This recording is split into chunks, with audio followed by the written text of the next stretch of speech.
Qué bueno celebrar la fidelidad de Dios, ¿verdad? Es tan fiel. Quiero predicarle en esta tarde sobre el tema lo que la iglesia hace por mí. Lo que la iglesia hace por mí. Ponga mucha atención. Si realmente amáramos al Señor como decimos que le amamos, el ir a congregarnos con la iglesia sería una experiencia anticipada y emocionante. Ir a una iglesia no salva a nadie. Quiero aclarar eso. Nadie puede ser salvo con ser miembro de una iglesia o denominación o religión. Pero un verdadero cristiano, alguien que ha sido salvo, querrá ir a congregarse a la iglesia. Deseará congregarse en el día del Señor con otros creyentes como él, como ella. Se apartará de sus actividades cotidianas para, como dice Hechos 4:23, venir a los suyos y alzar unánime su voz a Dios en alabanza y oración.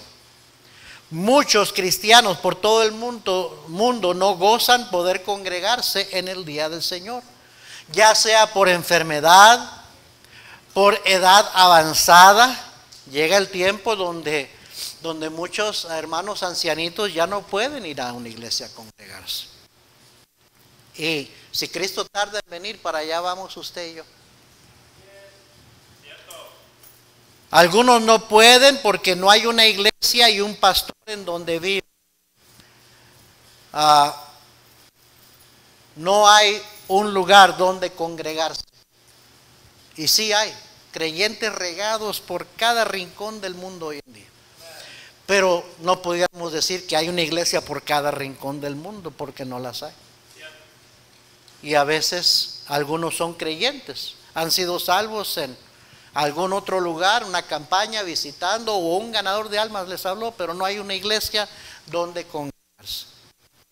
A veces algunos son impedidos en congregarse por el gobierno o porque están presos.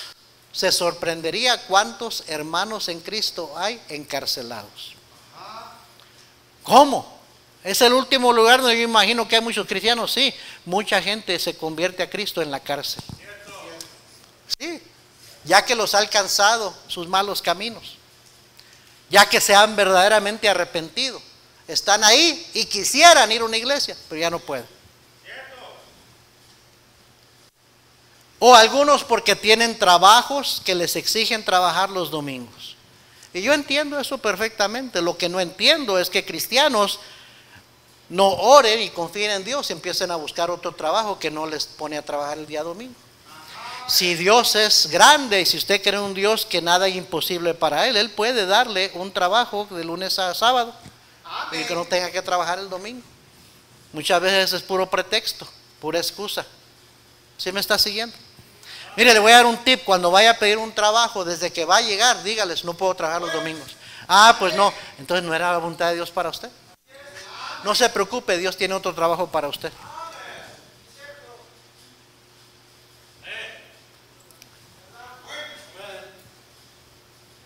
Poder congregarse con otros creyentes en una buena iglesia que tiene orden, que tiene programas de enseñanza y actividades para toda la familia, donde hay celo por la sana doctrina y un pastor y líderes que se preocupan de orar, de llamarle, de aconsejar, de animar, de alimentar a los que forman parte de esa iglesia, es un privilegio y una tremenda bendición.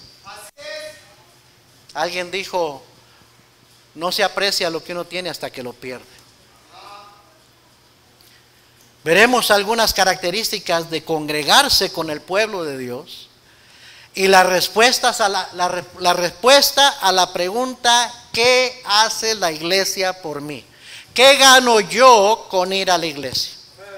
Primeramente vamos a ver el día que se congrega la iglesia, el día que santificamos. Mire ahí en nuestro pasaje, Juan capítulo 20, versículo 19. Dice: cuando llegó la noche de aquel mismo día. ¿Qué día era? El primero de la semana. Estando las puertas cerradas en el lugar donde los discípulos estaban reunidos por medio de los judíos, vino Jesús y puesto en medio les dijo: paz a vosotros. Estos primeros cristianos eran judíos. Eran judíos. Todos esos primeros creyentes en el libro de los Hechos eran judíos, con los que el Señor Jesucristo, el ministerio de Cristo alcanzó, eran judíos. Sin embargo, ya no estaban congregados en un día de reposo. Usted recuerda, usted sabe algo de la Biblia, el judío se reúne, se congrega en el día de reposo, el día sábado. Pero estos judíos creyentes ya no se congregaban el día de reposo, el séptimo día de la semana, sino que se congregaban, empezaron a congregarse en el primer día. ¿Cuál es el primer día? El día domingo. ¿Por qué? Porque ya había comenzado una nueva dispensación bajo un nuevo pacto en Cristo Jesús. Cristo, por eso tenemos el Nuevo Testamento, el nuevo pacto en la sangre de Cristo. Y el viejo pacto dejó de tener vigencia. Para el cristiano no lo tiene. En cuanto a la ley ceremonial, a eso me refiero. ¿Sí me está siguiendo? Entonces, esos nuevos creyentes que eran judíos se estaban congregando en el día domingo.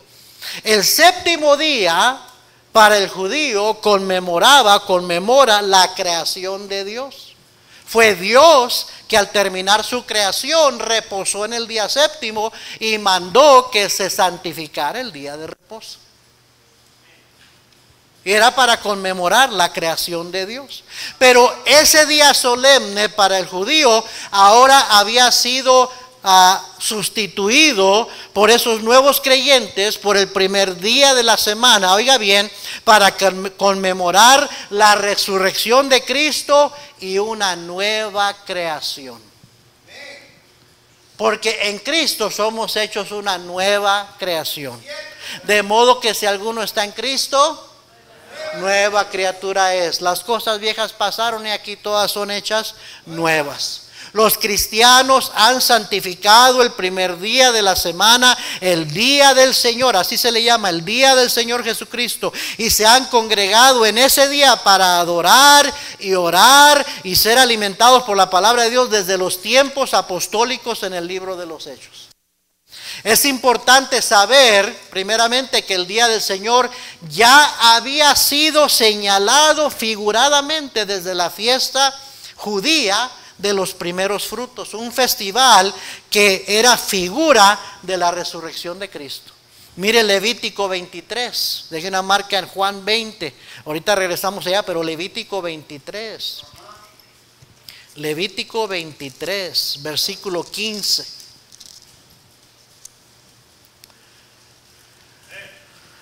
Levítico 23, versículo 15, y contaréis desde el día que sigue al día de reposo, desde el día en que ofrecisteis la gavilla de la ofrenda mecida, 7 semanas cumplidas serán. ¿Alguien que sabe matemáticas? 7 por 7, 49. 49 días. Hasta el día siguiente del séptimo día de reposo. Van a pasar 7 días de reposo después de la ofrenda. Y oiga bien, era después de la fiesta de los panes sin levadura, después de la Pascua. 49 días y después del séptimo día de reposo, el día siguiente, versículo 16, dice: contaréis ¿cuántos días? 50 días. Entonces ofreceréis el ¿qué dice ahí? Nuevo grano a Jehová. ¿Por qué celebrarían eso los judíos? ¿Qué significaba? ¿Qué simbolizaba? ¿Hacia qué apuntaba? Si usted cuenta, ¿verdad? El tiempo desde la resurrección de Cristo hasta el día de Pentecostés, que traducido es la fiesta de los primeros frutos, son 50 días. Interesante, ¿verdad? El día del Señor ya había sido señalado figuradamente desde la fiesta judía, los primeros frutos, un festival, figura de la resurrección de Cristo. Fue en el día 50 después de la resurrección que el Espíritu Santo descendió con poder sobre esos primeros creyentes en el día de Pentecostés, en Hechos capítulo 2. Vaya conmigo, Hechos capítulo 2, por favor. Hechos capítulo 2, versículo 1 en adelante. Hechos 2, ¿ya lo encontró? Cuando llegó el día de Pentecostés, estaban todos unánimes juntos, los creyentes. Y de repente vino del cielo un estruendo como de un viento recio que soplaba, el cual llenó toda la casa donde estaban sentados. Y se les aparecieron lenguas repartidas como de fuego, asentándose sobre cada uno de ellos. Y fueron todos llenos del Espíritu Santo. Y comenzaron a hablar en otras lenguas, según el Espíritu les daba que hablasen. Moraban entonces en Jerusalén judíos, varones piadosos de todas las naciones bajo el cielo. Y hecho este estruendo, se juntó la multitud y estaban confusos, porque cada uno les oía hablar en su propia ¿qué? Lengua. No eran lenguas que no tenían, que no se podían entender, eran idiomas. Señores pentecostales, eran idiomas. Versículo 7, y estaban atónitos y maravillados, diciendo: mirad, ¿no son galileos todos estos que hablan? ¿Cómo pues les oímos nosotros hablar cada uno nuestra lengua en la que hemos nacido? A ver, ¿cuántos aquí su lengua en que nacieron fue el español? Levante la mano. Es un lenguaje, una lengua. A eso se está refiriendo Hechos capítulo 2. Amén. Digo, porque hay unos que creen que quiere decir creen que eso es lo que es. No, eran idiomas que se entendían. Versículo 9. Aquí nombra a todas las nacionalidades presentes ese día: partos, medos, elamitas y los que habitamos en Mesopotamia, en Judea, en Capadocia, en el Ponto y en Asia, en Frigia y Panfilia, en Egipto, en las regiones de África, más allá de Cirene, y romanos aquí residentes, tanto judíos como prosélitos, cretenses y árabes. Les oímos hablar en nuestras lenguas las maravillas de Dios. Y estaban todos atónitos y perplejos, diciéndose unos a otros: ¿qué quiere decir esto? Mas otros, burlándose, decían: están llenos de mosto. Entonces Pedro, poniéndose en pie con los 11, alzó la voz y les habló diciendo: varones judíos y todos los que habitáis en Jerusalén, esto os sea notorio y oíd mis palabras. Y entonces se para Pedro, que unos días antes había negado a su Señor y había llorado amargamente, pero que gracias a la misericordia del Señor Jesucristo, y que el Señor es el Dios de la segunda oportunidad, y Cristo se le aparece a Pedro después y le dice: Pedro, todavía tengo planes para ti. Yo quiero que vayas y apacienta mis corderos, alimenta, ¿verdad? Apacienta mis ovejas. Y Pedro se levanta, ya restaurado, ya perdonado, ya otra vez con confianza, con denuedo y con el poder del Espíritu Santo, se para y empieza a predicarle a todos esos judíos que eran incrédulos de Cristo. Brinquémonos al versículo 37. Les empieza a hablar mire, versículo 32 dice: a este Jesús resucitó Dios, de los cuales todos nosotros somos testigos. Versículo 37, versículo 36: sepa pues ciertísimamente toda la casa de Israel que a este Jesús, a quien vosotros crucificasteis, Dios le ha hecho Señor y Cristo. Al oír esto, la gente que estaban escuchando ahí en diferentes idiomas, cada uno oía en su propia lengua que había nacido las maravillas de Dios, el mensaje del Evangelio.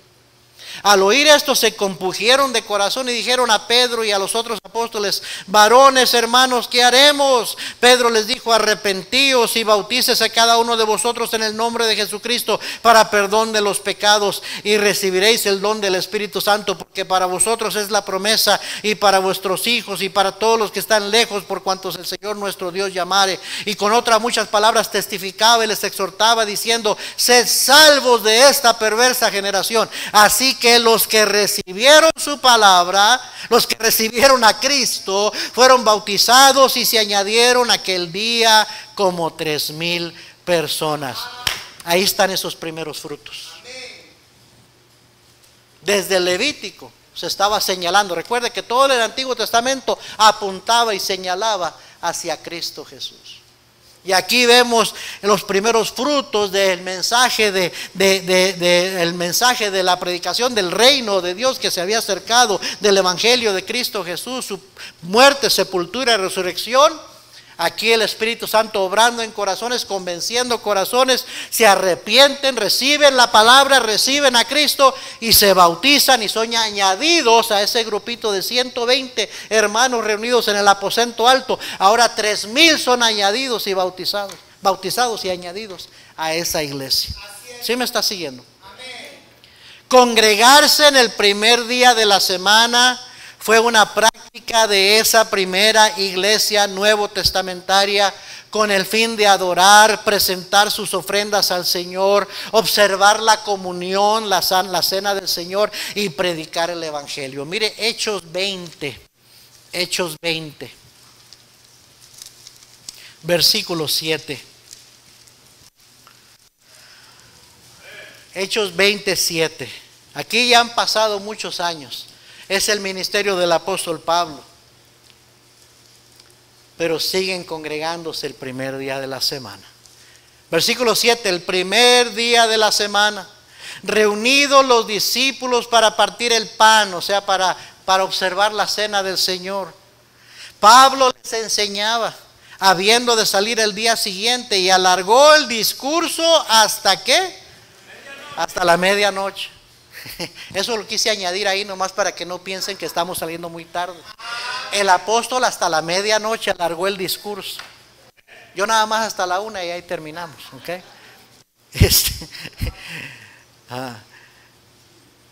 Dice 1 Corintios 16, versículo 1. Brínquese para allá, 1 Corintios 16, 1. En cuanto a la ofrenda para los santos, o sea, para los cristianos, haced vosotros también de la manera que ordené en las iglesias de Galacia. Aquí está dirigiéndose a los cristianos en Corinto. Y dice, de esta manera ordené en las iglesias en Galacia. Versículo 2, sígame con su vista. Cada primer día de ¿qué? De la semana. ¿Qué día es el primer día de la semana? Domingo. Cada primer día de la semana, cada uno de vosotros ponga aparte algo según haya prosperado, guardándolo para que cuando yo llegue no se recojan entonces ofrendas. Está diciéndoles, vayan recogiendo esta ofrenda. Era una ofrenda para los cristianos en Jerusalén. Cada primer día de la semana que se congrega. La iglesia se congregaba el primer día de la semana para escuchar la enseñanza de la palabra de Dios, para adorar a Dios, para orar, para dar sus ofrendas. Amén. Segundo, primero vimos la observación, el día que santificamos es el día domingo. Segundo, la importancia del día domingo, el día del Señor. Ahí regrese a Juan 20, versículo 19. Cuando llegó la noche de aquel mismo día, el primero de la semana. Y luego dice, estando las puertas cerradas en el lugar donde los discípulos estaban reunidos por miedo de los judíos.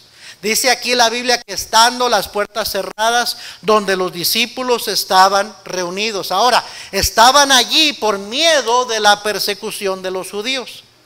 Pero aquí hay algo que aplica a nosotros, porque es un retrato, un cuadro de lo que hacemos los cristianos cada vez que vamos a congregarnos como iglesia. Hay un lugar que se ha apartado para eso. Hay una hora de congregarse. O sea, hay un tiempo prefijado que guardamos, tal como una cita.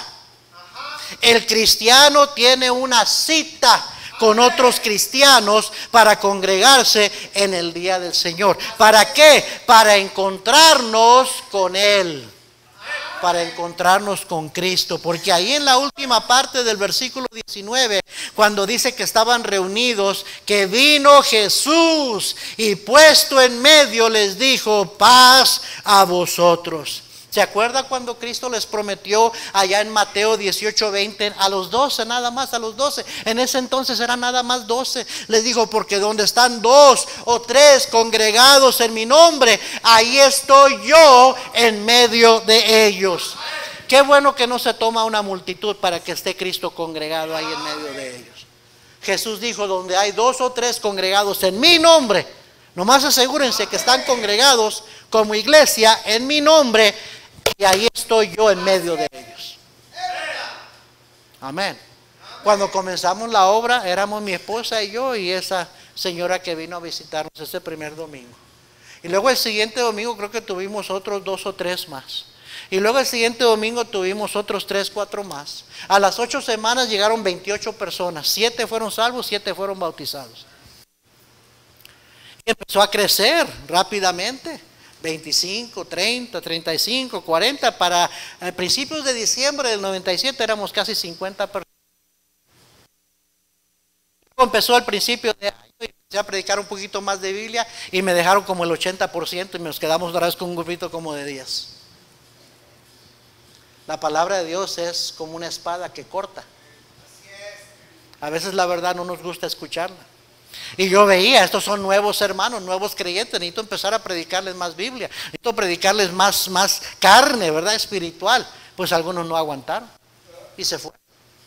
Y me desanimé un poco. Pero ¿sabe qué es lo que me mantenía? Cada semana que me paraba a predicar y predicaba la escuela dominical y el mensaje que Dios me había dado y otro mensaje por la noche, me paraba a predicar y no decía, no pienses en cuánta gente mires ahí. Si hay 2 o 3 congregados en mi nombre, ahí está el Señor. Tú predica tu mensaje, tú predica la enseñanza, no importa si hay 5 o si hay 100, porque ahí está Dios en medio, ahí está Cristo en medio de ellos. Y la obra de Dios es grande, nunca hay que minimizarla. Nunca hay que pensar, ay, porque somos una iglesia pequeña, ay, porque mi clase es chiquita, que es insignificante. No, porque donde hay 2 o 3 congregados en el nombre del Señor, ahí la promesa es que está Él allí en medio de ellos. El Señor estaba cumpliendo su promesa cuando estaban esos judíos ahí con miedo, atemorizados de lo que iba a pasar, congregados, reunidos el primer día de la semana. Él se presenta diciéndoles, hey, ¿se acuerdan que les prometí? Aquí estoy, aquí estoy. Siempre y cuando los creyentes nos reunamos en el nombre del Señor, el Señor nunca va a faltar a su iglesia. Otros podrán faltar, pero Él nunca va a faltar. Amén. Él siempre cumple y cumplirá sus promesas. Tristemente muchos cristianos no tienen ese mismo compromiso con su Señor y tratan el ir a la iglesia, esa cita divina, porque es una cita divina, porque Cristo, que es Dios, está allí, lo tratan como algo opcional y casual. Por eso Hebreos 10:25 dice al cristiano, no dejando de congregarnos como algunos tienen por costumbre, sino exhortándolos, y tanto más cuanto veis que aquel día se acerca. Entre más pasa el tiempo, entre más tiempo tenemos como cristianos, tanto más deberíamos de ser fieles al Señor, no tanto menos. Y a veces sucede así, que cristianos, ¿verdad?, con el tiempo empiezan a perder el ánimo, empiezan a darle la importancia que antes le daban, pierden el entusiasmo y empiezan a aflojarle y a ser más y más flojitos y más inconstantes. La Biblia dice que debemos estar siempre abundando y siempre tanto más, que se va acercando el día del Señor, tanto más. Es que no es el pastor Alfredo Gómez que dice que está mal que usted falte a la iglesia. Es la Biblia, querido hermano. Es la Biblia, querido cristiano. Nomás recuerde eso, porque a algunos les cae mal que el pastor les llame, les mande un mensaje, les recuerde, les esté insistiendo. Es mi trabajo, es mi trabajo. Les prediqué yo la semana pasada, ¿verdad? Lo que le encargó a Dios a Moisés y luego a Josué, que le encargara a la congregación en el desierto. Le dijo, tu trabajo harás congregar al pueblo. Ese es el trabajo del predicador, porque la iglesia debe congregarse, no debemos agarrar la costumbre de faltar. Muchos cristianos le dan más importancia a sus trabajos, y el trabajo ciertamente es importante, pero no es más importante que el Señor. No debería de ser más importante que el Señor en su vida, porque últimamente Él es el que da el trabajo y Él es el que le puede quitar su trabajo. Él es el que te da la salud para trabajar y las fuerzas y te las puede quitar. Y míreme que en 26 años ya he visto eso varias veces. Personas que decían, no, es que no puedo por mi trabajo, no puedo. De repente se les lastimó la columna, de repente enfermaron y ahí estaban tirados en cama sin poder trabajar ni un día.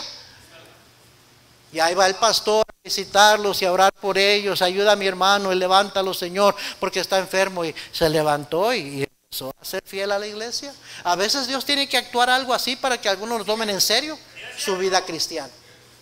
Amén. Para que algunos empiecen a ser fieles. Algunos les dan más importancia a la escuela, y ciertamente la escuela es importante, los estudios son importantes, pero no más importante que su relación con Cristo. Algunos les dan más importante a juegos deportivos, a reuniones familiares, que a encontrarse con su Salvador. El día del Señor, el día domingo es importante, es una cita divina para el cristiano. Tercero, ¿cuáles son las bendiciones que recibimos al venir a congregarnos? ¿Qué hay para mí? ¿Qué saco con ir a la iglesia? ¿Qué gano con ir a la iglesia yo? Bueno, primeramente la amonestación, el ánimo y el consuelo de la palabra del Señor. Mire ahí en el versículo 19, estamos en nuestro pasaje en Juan 20, versículo 19. Y yo circulé las palabras al final del versículo que dice, les dijo, paz a vosotros. Versículo 20, y cuando les hubo dicho, subrayé, circulé, les hubo dicho.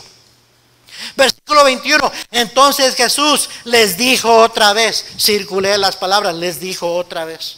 Versículo 22, y habiendo dicho esto, circulé las palabras, dicho esto. ¿Se fija? ¿Se fija? Todas las veces que el Señor les habló y les habló al reunirse con ellos, les dijo y les dijo y les dijo. Hermanos, toda la semana escuchamos las voces de otros, muchas palabras y opiniones de otra gente. Pero cuando nos congregamos como iglesia, venimos a escuchar la voz de nuestro Señor, de nuestro Salvador, el autor y consumador de nuestra fe. Mire Lucas capítulo 24, por favor. Lucas capítulo 24. Aquí los discípulos están desanimados porque el Señor fue crucificado. Se les vino su esperanza a los suelos. Pensaban que ahí se había acabado todo ya. Es más, no creían cuando las mujeres fueron al sepulcro y que lo vieron, que no encontraron el cuerpo de Jesús. No creían que Jesús hubiera podido resucitar. Dudaban. Dice en Lucas 24, ¿ya lo encontró? Versículo 12, comenzamos leyendo ahí. Pero levantándose Pedro, corrió al sepulcro y cuando miró dentro, vio los solos y se fue a casa maravillándose de lo que había sucedido. Y he aquí, dos de ellos iban el mismo día a una aldea llamada Emaús, que estaba a 60 estadios de Jerusalén. E iban hablando entre sí de todas aquellas cosas que habían acontecido. Sucedió que mientras hablaban y discutían entre sí, Jesús mismo se acercó y caminaba con ellos, mas los ojos de ellos estaban velados para que no le conociesen. Y les dijo, ¿qué pláticas son estas que tenéis entre vosotros mientras camináis? ¿Y por qué estáis tristes? Respondiendo uno de ellos, que se llamaba Cleofas, le dijo, ¿eres tú el único forastero en Jerusalén que no has sabido las cosas que en ella han acontecido en estos días? Entonces él les dijo, ¿qué cosas? Y ellos le dijeron, de Jesús Nazareno, que fue varón profeta, poderoso en obra y en palabra delante de Dios y de todo el pueblo, y cómo le entregaron los principales sacerdotes y nuestros gobernantes a sentencia de muerte y le crucificaron. Pero nosotros esperábamos que él era el que había de redimir a Israel. Y ahora, además de todo esto, hoy es ya el tercer día que esto ha acontecido. Aunque también nos han asombrado unas mujeres de entre nosotros, las que antes del día fueron al sepulcro y como no hallaron su cuerpo, vinieron diciendo que también habían visto visión de ángeles, quienes dijeron que él vive. Y fueron algunos de los nuestros al sepulcro y hallaron así como las mujeres habían dicho, pero a él no le vieron. Entonces él les dijo, oh insensatos y tardos de corazón para creer todo lo que los profetas han dicho. ¿No era necesario que el Cristo padeciera estas cosas y que entrara en su gloria? Y comenzando desde Moisés, fíjese, y siguiendo por todos los profetas, les declaraba en todas las escrituras lo que de él decían. Llegaron a la aldea donde iban y él hizo como que iba más lejos, mas ellos le obligaron a quedarse diciendo: quédate con nosotros porque se hace tarde y el día ya ha declinado. Entró pues a quedarse con ellos y aconteció que estando sentado con ellos a la mesa, tomó el pan y lo bendijo, lo partió y les dio. Entonces les fueron abiertos los ojos y le reconocieron, mas él se desapareció de su vista. Y esto es lo que quiero que ponga atención, versículo 32. Y se decían el uno al otro: ¿no ardía nuestro corazón en nosotros mientras nos hablaba en el camino y cuando nos abría las escrituras? Y levantándose en la misma hora volvieron a Jerusalén y hallaron a los 11 reunidos y a los que estaban con ellos, que decían: ha resucitado el Señor verdaderamente y ha aparecido a Simón. Entonces ellos contaban las cosas que les habían acontecido en el camino y cómo les habían reconocido al partir el pan. ¿Se fijó? Dice: no sabíamos que Él era, pero ardía nuestro corazón. No le podíamos ver, pero al oír sus palabras ardía nuestro corazón. Ay, hermano, el cristiano va a la iglesia porque ahí es donde escuchamos la preciosa palabra de Dios. Agarramos, somos amonestados, recibimos ánimo y consuelo de sus palabras. Pero cuando nos congregamos como iglesia, venimos a escuchar la voz de nuestro Salvador. Salmos 19, versículo 7. Vaya ahí conmigo. Salmos 19, versículo 7. La ley de Jehová es perfecta, que convierte el alma. El testimonio de Jehová es fiel, que hace sabio al sencillo. Los mandamientos de Jehová son rectos, que alegran el corazón. El precepto de Jehová es puro, que alumbra los ojos. El temor de Jehová es limpio, que permanece para siempre. Los juicios de Jehová son verdad, todos justos. Deseables son más que el oro y más que mucho oro afinado, y dulces más que miel y que la que destila del panal. Tu siervo es además amonestado con ellos, en guardarlos hay grande galardón. ¿Quién podrá entender sus propios errores? Líbrame de los que me son ocultos, preserva también tu siervo de las soberbias, que no se enseñoreen de mí. Entonces seré íntegro y estaré limpio de gran rebelión. Oh, hermanos, todo lo que la palabra de Dios hace por nosotros al venir a escucharla. Primer beneficio que yo recibo es que vengo a escuchar las palabras de mi Salvador, la palabra del Señor, que me puede animar, que me puede alentar, que me puede dar más fe, que me puede ayudar, que me puede dar esperanza. Segundo, también recibimos al venir a congregarnos como iglesia la afirmación de su amor para con nosotros. Regrese allá a Juan, capítulo 20, versículo 20. Y cuando les hubo dicho esto, yo subrayé esto: les mostró las manos y el costado, y los discípulos se regocijaron viendo al Señor. Esa fue la prueba. Esa fue la prueba de que era el Señor. Les enseñó sus manos agujeradas y sus pies agujerados. No cabía duda que era su Salvador. Y sabe que también le demostraba, que también les estaba diciendo el Señor cuando les enseñó sus manos horadadas y sus pies: mira cuánto te amo. Mira cuánto te amo. Mira lo que hice por ti. Amén, hermanos. Romanos 5:8 dice: mas Dios muestra su amor para con nosotros, en que siendo aún pecadores, Cristo murió por nosotros. Primera de Juan 4:10 dice: en esto consiste el amor, no en que nosotros hayamos amado a Dios, sino en que Él nos amó a nosotros y envió a su Hijo en propiciación, en sacrificio por nuestros pecados. ¿Qué más prueba del amor de Dios necesitamos? Un día cuando estemos ante su presencia, dice la Biblia que vamos a ver al Cordero de Dios en el cielo y vamos a ver sus manos cicatrizadas, sus pies cicatrizados, su costado. Siempre hay uno que dice la Biblia que se puso en pie en el capítulo 5 de Apocalipsis como cordero inmolado. Y rápido Juan lo reconoció. Ese es mi Salvador. Ese es mi Salvador. Y cantaban, digno es el Cordero, digno es el Cordero, porque Él fue inmolado por nuestros pecados. Amén, hermanos. Cuando venimos a la iglesia somos afirmados, somos recordados que Él nos ama. Tercero, recibimos la bendición de su paz, versículo 21. Entonces Jesús les dijo otra vez, paz a vosotros. Ya se los había dicho cuando se puso en medio de ellos, les dijo paz a vosotros. Ahora les vuelve a repetir, paz a vosotros. Hermanos, recibimos la bendición de su paz.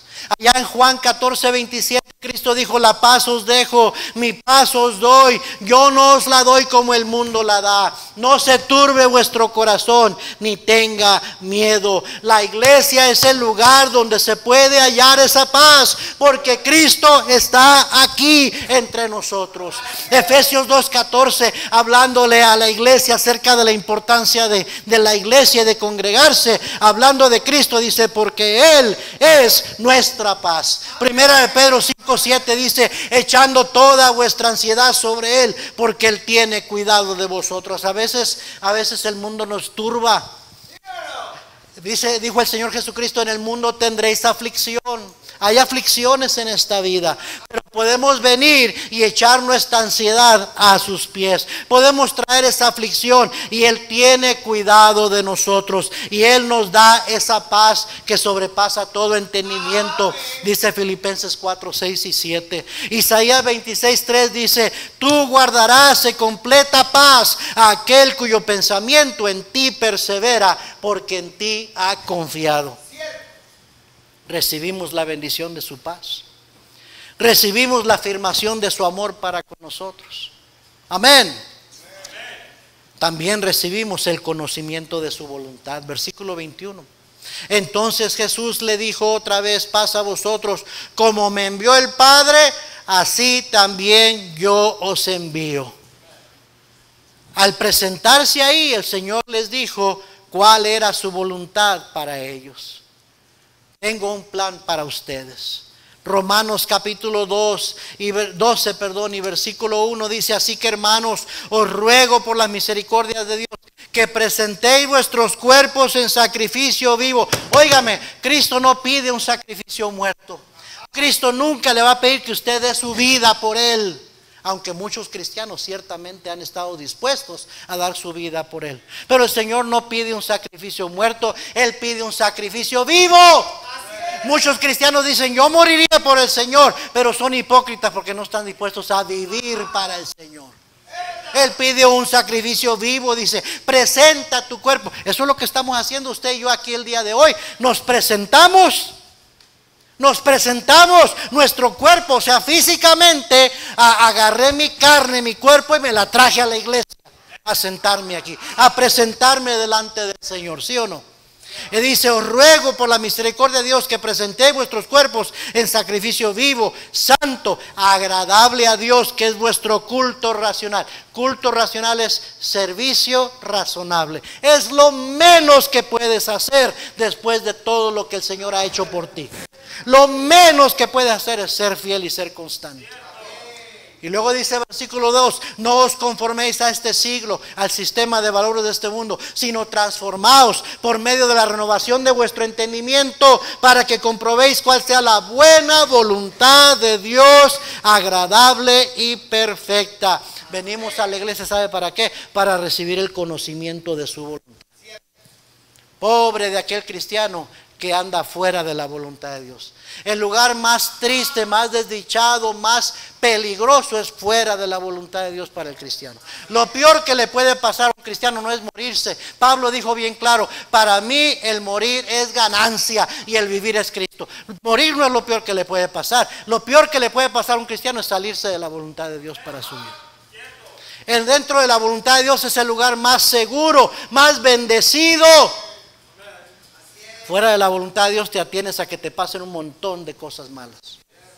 cometer un montón de errores. ¿Sí me está siguiendo? Pues venimos a la iglesia para recibir el conocimiento de su voluntad. Venimos a la iglesia para recibir el poder de su Espíritu. Regrese a Juan 20 y versículo 22, dice ahí: y habiendo dicho esto, sopló y les dijo: recibid el Espíritu Santo. Mire conmigo Salmos 92:10, ya estoy terminando. Salmos 92:10. Salmos 92, versículo 10. Salmos 92:10. Búsquelo, búsquelo. Este es uno de esos versículos que debería subrayar en su Biblia. Pero tú, dice, tú, léalo conmigo en voz alta, listos.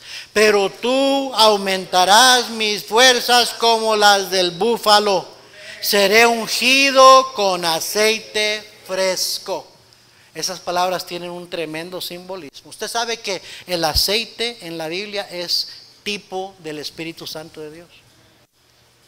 Cuando venimos a la iglesia, hermanos, al reunirnos como iglesia y estar en su presencia, podemos recibir no solamente fuerzas para seguir adelante, sino una unción fresca y renovada de su Espíritu Santo para equiparnos y empoderarnos para hacer su voluntad y para poder vivir una vida cristiana en victoria sobre las tentaciones del mundo, sobre la atracción falsa del mundo, sobre las tentaciones del diablo, sobre la atracción falsa del mundo y sobre la influencia y el dominio de nuestra vieja naturaleza. Gálatas 5:22 dice la Biblia claramente, hablándonos del fruto del Espíritu Santo. Mas el fruto del Espíritu, dice, mas el fruto del Espíritu es amor, gozo, paz, paciencia, benignidad, bondad, fe, mansedumbre, templanza. Contra tales cosas no hay ley. Pero los que son de Cristo han crucificado la carne con sus pasiones y deseos. Oh, hermanos, venimos para tener victoria sobre esta carne, esta vieja naturaleza que está viciada al pecado. Venimos para cobrar fuerzas y para tener un aceite fresco, una unción nueva, renovada del Espíritu Santo. Porque todos los que son guiados por el Espíritu Santo, estos son hijos de Dios. Jesús dijo: separados de mí, nada podéis hacer. Y el cristiano que no se congrega con regularidad no cree eso. Él piensa: sí puedo sin Cristo, no necesito ser tan constante. Separado de Cristo sí puedo. Eso es lo que está diciendo. Quizás no con su boca, pero con su actitud de faltar a la iglesia. Pero el que no falta, el que está aquí, está diciendo: no, es que no puedo sin mi Señor. Es que separado de Él nada puedo hacer. Nada más me encuentran fracasos, malas decisiones, las tentaciones que ahí están. Fácil, rápido para tentarnos el diablo cuando sabe que estamos alejaditos del rebaño. ¿Sí me está siguiendo, hermano? ¿Qué recibe el cristiano cuando va a la iglesia? Recibe el gozo del Señor. Capítulo 20 de Juan, versículo 20. Y cuando les hubo dicho esto, les mostró las manos y el costado, y los discípulos se regocijaron viendo al Señor. El gozo no es lo mismo que la felicidad, no es lo mismo que la alegría. No confunda los dos, porque el gozo específicamente es fruto del Espíritu Santo. El Espíritu Santo que mora en el creyente. El fruto del Espíritu no es felicidad. El Señor nunca te garantizó que ibas a ser feliz por ser cristiano. Cristianos también sufren tristezas. Cristianos también tenemos problemas. Cristianos también lloran por las cosas que les suceden. ¿Sí me está siguiendo? No, el fruto del Espíritu es gozo. Gozo es el estado interior de la persona, la actitud, el espíritu interior, el comportamiento, cómo pensamos de alguien que no importa bajo qué circunstancias esté, puede darle gracias a Dios y puede encontrar el propósito en todo. Bien dice Romanos 8:28, y sabemos que a los que aman a Dios, todas las cosas les ayudan a bien. Esto es a los que conforme a su propósito son llamados. Eso lo hace el gozo. ¿Sí me está siguiendo? En Nehemías 8, versículos 9 y 10 dice la Biblia: Nehemías el gobernador y el sacerdote Esdras, escriba, y los levitas que hacían entender al pueblo, dijeron a todo el pueblo: día santo es a Jehová nuestro Dios, no os entristezcáis ni lloréis, porque todo el pueblo lloraba oyendo las palabras de la ley. Luego les dijo: porque día santo es nuestro Señor, no os entristezcáis, porque el gozo de Jehová es vuestra fuerza. Ay, hermanos, hay algo. Cuando recibimos ese gozo del Señor. Mire, Pablo estaba en un calabozo, estaba preso por predicar el evangelio, no por andar haciendo nada incorrecto. Y desde la cárcel escribió la epístola a los filipenses, y ahí les encarga: regocijaos en el Señor. Otra vez os digo, regocijaos. Cuando arrestaron a Pablo y a Silas, ¿se acuerdan? En el capítulo 16 de Hechos, dice la Biblia que después de haberlos azotado mucho, de haberlos golpeado, los habían encadenado las manos y los pies, los habían metido a lo más profundo de la cárcel. Y ahí a medianoche oraban y cantaban himnos al Señor. A veces se nos va la alegría por cualquier tontería.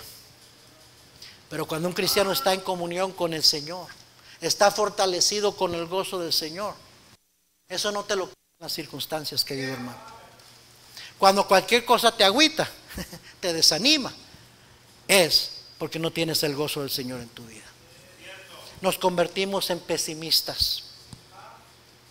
El cristiano debería ser la persona más optimista que hay, porque el gozo del Señor que tiene adentro es su fuerza. Amén. ¿Qué recibe el cristiano cuando va a la iglesia? La oportunidad, por último, la oportunidad de ser instrumentos para que otros sean salvos. Versículo 23. Dice versículo 22: y habiendo dicho esto, sopló y les dijo: recibid el Espíritu Santo. A quienes remitieren los pecados les son remitidos, y a quienes se los retuviereis les son retenidos. Fíjese nada más. ¡Wow! No le estaba dando poder a los apóstoles para perdonar pecados, como enseñan los sacerdotes en la iglesia católica. Ve al confesionario, confiesa y reza tantas Aves Marías, Padre Nuestros, y haces y te absuelvo de tus pecados. No, eso no es lo que Cristo les estaba diciendo. Nada más hay uno que puede perdonar pecados, y ese es Dios.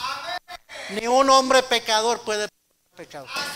Ni un hombre no tiene el poder dado por Dios ni por nadie para perdonar pecados. Solamente Dios perdona pecados. Por eso es tontería eso, ir a confesarse. Yo crecí en la iglesia cristiana, pero mi juventud me aparté de los caminos del Señor. Mi esposa era católica, entonces cuando me casé con ella, como no tenía convicciones, pues empecé a ir a la católica con ella. Pero yo me acuerdo haberle dicho: yo no voy a ir a confesarme con ese hombre, él no me puede perdonar pecados. ¿Dónde había aprendido yo eso? En la escuela dominical, cuando era niño, y me enseñaban en la palabra de Dios, con la palabra de Dios, que un hombre no puede perdonar a otro hombre sus pecados. Amén. Cuando lo que les estaba diciendo a los apóstoles, a los discípulos: a quienes remitieren los pecados les son remitidos, y a quienes se los retuvieren les son retenidos, les estaba dando la comisión de predicar el evangelio, porque el evangelio es el poder de salvación a todo aquel que cree. Cuando uno predica el evangelio, está dándole la oportunidad a la persona para que reciba a Cristo, para que se arrepienta y sea salvo. Cuando uno no predica el evangelio, uno está quitando la oportunidad a la persona para que pueda creer y arrepentirse y ser salvo. ¿Se acuerda que a Pedro le dijo: a ti te daré las llaves de las puertas del cielo? A ti te daré las llaves del cielo. No es que Pedro está allá en las puertas de perla en el cielo con la llave para abrir y cerrar. No, las llaves del cielo es el evangelio. Predica el evangelio y le abres la puerta del cielo a todo aquel que quiera creer. No predicas el evangelio y cierras la puerta para que nadie pueda entrar. Estas son solo algunas de las bendiciones que recibimos cuando venimos con anticipación y alegría a congregarnos como iglesia, y venimos con el espíritu y la actitud correcto. Pero quiero que se fije algo ya para terminar. Versículo 24, Juan 20, 24. Comienza con un pero. ¿Ya lo encontró? Juan 20, 24. Pero, ¿qué dice ahí? Tomás, uno de los 12, llamado Dídimo, no estaba con ellos cuando Jesús vino. Tomás se había perdido la reunión, no estaba congregado con ellos ese día domingo. Y mire la actitud de Tomás, versículo 25. Cuando ya llegó más tarde esa noche o el siguiente día, ¿verdad? Le platicaron, le dijeron pues los otros discípulos: al Señor hemos visto. Y ve qué es lo que Él les dice. Él les dijo: si no viere en sus manos la señal de los clavos, y metiere mi dedo en el lugar de los clavos, y metiere mi mano en su costado, ¿qué dice? No creeré. Tengo que ver para creer.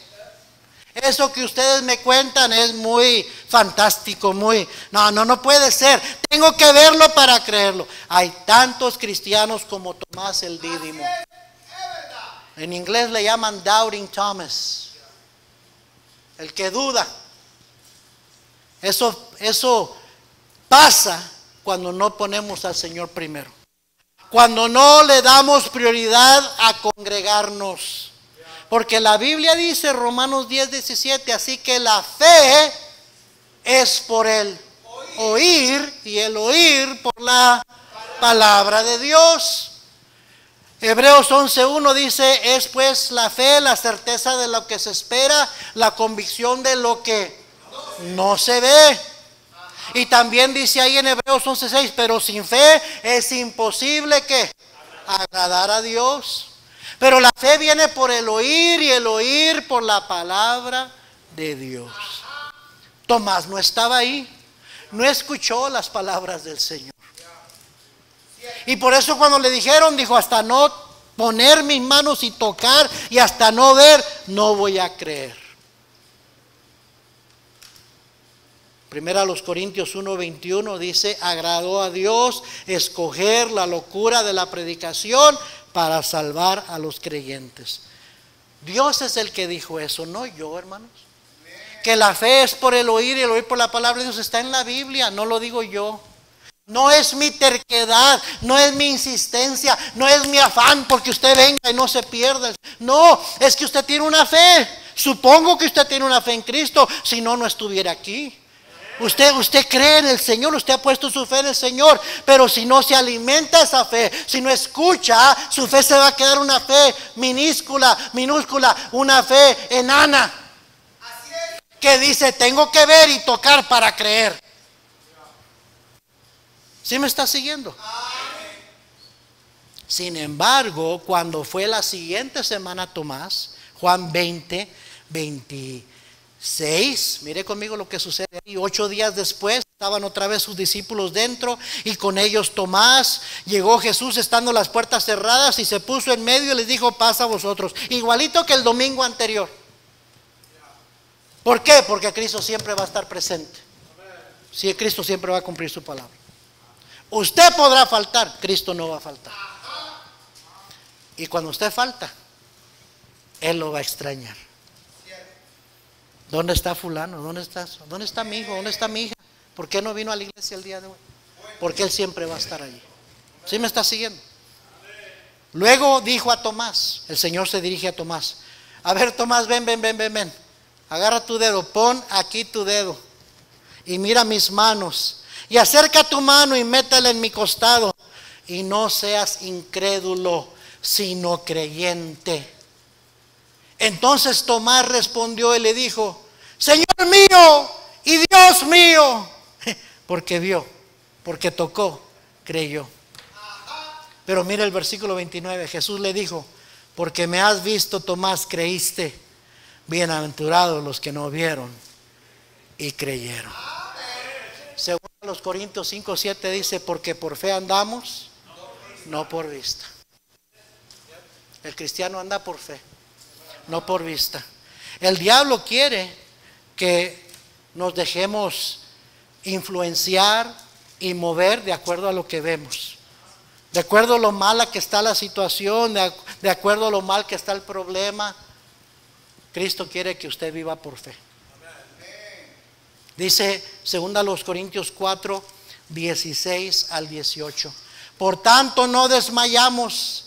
Antes, aunque nuestro hombre exterior se va desgastando, el interior no obstante se renueva de día en día. Porque esta leve tribulación momentánea produce en nosotros un cada vez más excelente y eterno peso de gloria. No mirando nosotros las cosas que se ven, sino las que no se ven.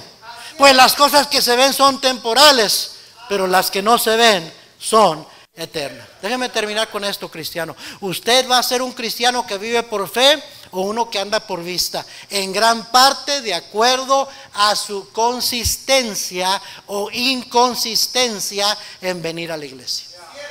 Dios quiere que usted sea un cristiano que vive por fe, que usted sea vencedor sobre el pecado y las tentaciones, y que usted viva en el centro de la voluntad de Dios para su vida. Pero si usted ni siquiera está dispuesto a venir a la iglesia, ¿ama usted al Señor? Si usted ama al Señor, va a amar lo que el Señor ama. Y el Señor amó a la iglesia y se entregó a sí mismo por ella. Yo le pregunto el día de hoy, si usted muriera hoy, ¿está 100% seguro de que iría al cielo? Porque si no tiene esa seguridad, le hace falta lo más importante.